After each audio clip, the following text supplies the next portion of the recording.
యోహాను సువార్త 8-9 అధ్యాయాల్లో యేసుక్రీస్తు ప్రభు ద్వారా ఒక గొప్ప అద్భుతం జరిగినట్లుగా మనం అక్కడ చూస్తాం. యేసుక్రీస్తు ఒక మరి గుడ్డి వ్యక్తిని, ఒక అంధత్వంతో ఉన్నటువంటి ఒక వ్యక్తి, చూపు లేనటువంటి ఒక వ్యక్తిని స్వస్థపరిచినట్లుగా మనం చూస్తాం.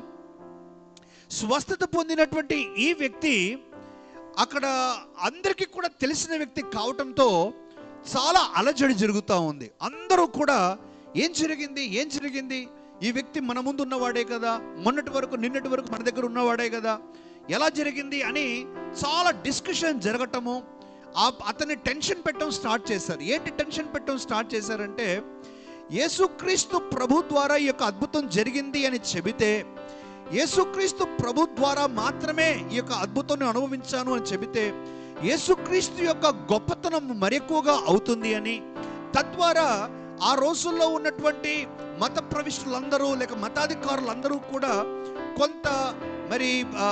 కొంత విమర్శలు అనుభవించాల్సి వస్తుంది అనేసి యేసుక్రీస్తు పేరు బయటికి రాకుండా ఉండటానికి మరి చాలా ప్రయత్నం చేస్తూ వచ్చారు.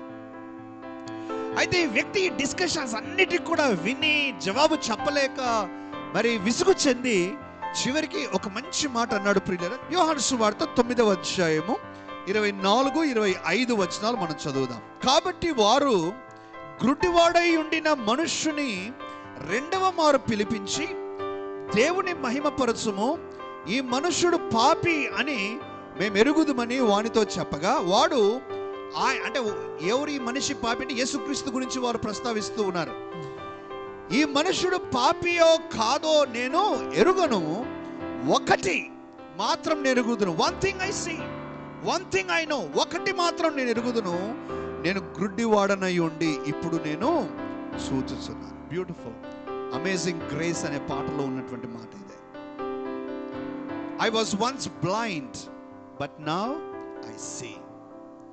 నేను ఒకప్పుడు గ్రుడ్డివాడిగా ఉన్నాను, కానీ ఇప్పుడు నేను చూచుచున్నాను. మనందరం కూడా ప్రియులరా ఒకనాడు గ్రుడ్డివారిగా ఉన్నాం, పాపంలో ఉన్నాం, బంధకాల్లో ఉన్నాం. కానీ దేవుడు మనకు చూపునిచ్చాడు, బంధకాల్లో నుంచి స్వతంత్రాన్ని ఇచ్చాడు, మరణంలో నుంచి జీవంలోకి తెచ్చాడు, పాపంలో నుంచి పరిశుద్ధులుగా అవ్వటానికి కృపనిచ్చాడు. కానీ ప్రియులరా, ఒక నేరము మన మీద మోపవలసి ఉన్నది ఏంటంటే, క్రైస్తవులుగా ఉన్నటువంటి మనము, దేవుని వాక్యాన్ని తెలిసినటువంటి మనము, దేవుని గురించి ఎంతో నేర్చుకుంటూ ఉన్నటువంటి మనము సహితము అనేక సార్లు దేవుని యొక్క మంచితనాన్ని చూడలేని గుడ్డితనంతో మనం ఉంటూ ఉన్నాం.